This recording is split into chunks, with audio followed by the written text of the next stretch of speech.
we've learned not to take ourselves seriously, because if we did, we'd be in an insane asylum because we have all these crazy things. But one morning we were getting ready to go to church, and I had surgery on my ankle, and I had a big cast on.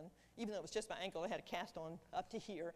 And I had a wheelchair because I had messed up my arms using the wrong size crutches. I got like crutches that belonged to a midget and something, and it messed up my arms. So I was in a wheelchair, and so we decided we were going to go to church that morning, and Robbie got the wheelchair, we didn't bother, when we went to rent the wheelchair, we didn't bother to find out how to operate the wheelchair, what's the do's and don'ts. We just thought, hey, you put the body in and you push it. What do you need to know? So we put the wheelchair at the bottom of the steps of our house, and I told Robbie, so, okay, here's the plan, because I couldn't put my foot down at all. I couldn't walk on it at all.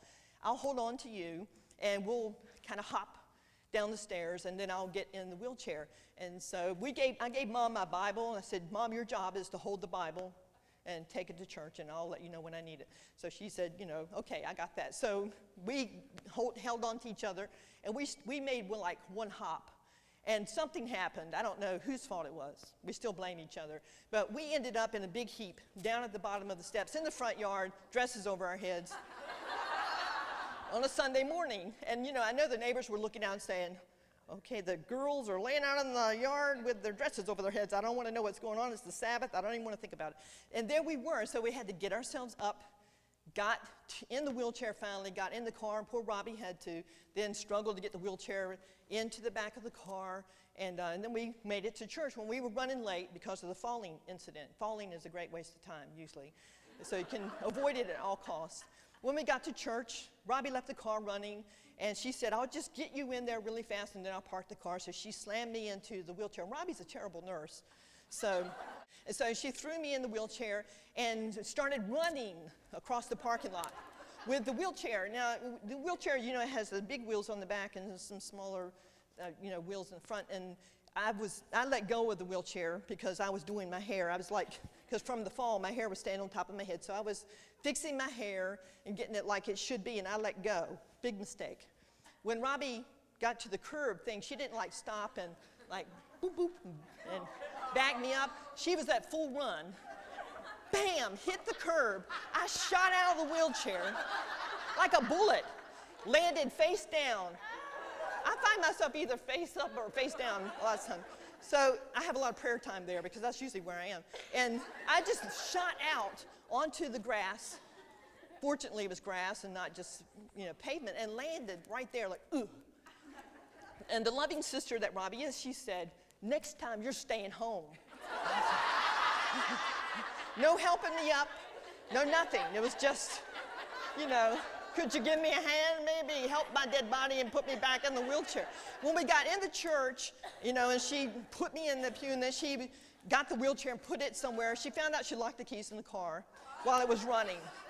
So by the time she got in service, all these people, my mom was standing next to me, she had her arms up, and she was just like holding my Bible, and she's just praising God, and everybody had smiles on their face, and Robbie and I were like eyeball to eyeball, like, hot, sweaty. Robbie started to cry, and we were just this big mess just from that day. And finally, by the end of the day, we, started laughing about what had happened, and it ended up being a funny story.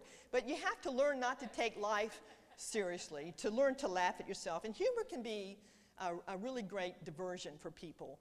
You wouldn't think, sometimes I think as Christians or as we get to be adults, we think humor or laughter is a waste of time, or it's immature. And humor is so important in your life because you can face a whole lot of things if you have a great sense of humor. And people like to be around that, I think. And it can be a great buffer zone between you and your problems and give you a different perspective if you allow yourself to have a sense of humor about things. The Apostle Paul in the Bible endured many, many unpleasant situations. He was stoned, he was beaten, he was shipwrecked. He endured all kinds of dangers and threats to his life, yet no writer of Scripture mentions joy or rejoicing more than Paul. Now, how could somebody who's been beaten, shipwrecked, and all of these things have joy in their life, sitting in prison and having joy in his life? How can that be? It's because he wasn't drawing on those circumstances around him. He wasn't saying, oh, okay, thanks a lot, God, here I am, shipwrecked. Thanks for the help. You know, and that's what most Christians do. They say, okay, God, I'm out of here because it just didn't work out. I don't feel joy in my life right now. This is not a pleasant situation, so I'm out of here. No, he had a deep, deep source of joy and a deep source of strength in his life. And no matter what people did to him, they could not unearth that. They could not make him abandon that. He had it in his life. It was deeply founded in his life. And sometimes we just, you know, forget that, I think. We hear the scriptures and they go in one ear and out the other. And we need to, maybe, hopefully, for you to take anything away from what I'm saying today, is that you'll learn to remind yourself where your source of joy and your source of strength is.